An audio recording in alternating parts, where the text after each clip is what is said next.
Hello বন্ধুরা, আজ আপনাদের মাঝে নিয়ে চলে আসলাম চিংড়ি মাছ দিয়ে লাউ শাক রান্নার রেসিপির জন্য।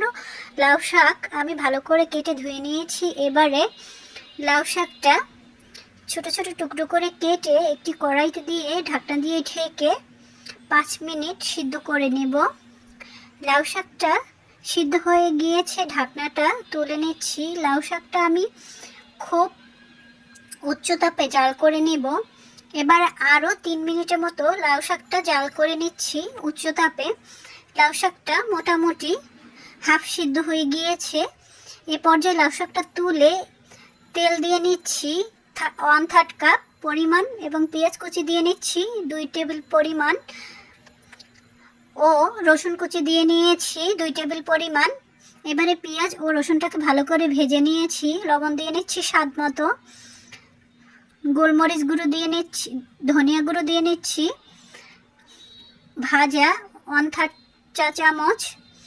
এবারে আস্ত চিংড়ি মাছ দিয়ে নিচ্ছি 300 গ্রাম পরিমাণ। চিংড়ি মাছটা নেড়ে চেড়ে 2-3 মিনিট তেলের মধ্যে ভেজে নিচ্ছি। চিংড়ি মাছটা একটু লাল লাল হলে এর মধ্যে শুকনো মরিচ ভাজা ছোট ছোট টুকরো করে কেটে নিয়েছি, এগুলো দিয়ে ভালো করে ভেজে নিচ্ছি। এ পর্যায়ে এর মধ্যে আলু দিয়ে নিচ্ছি, ছোট সাইজের 1 পিস। আলুটা নেড়ে চেড়ে ভেজে নিচ্ছি তেলের মধ্যে।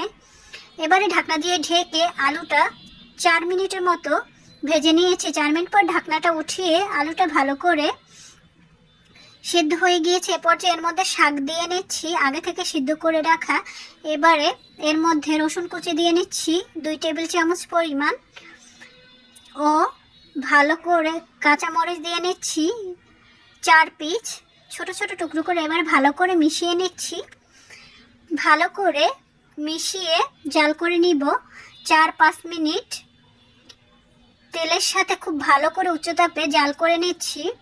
নেড়ে চেড়ে মিশিয়ে শাকটা ভালো করে রান্না হয়ে গিয়েছে।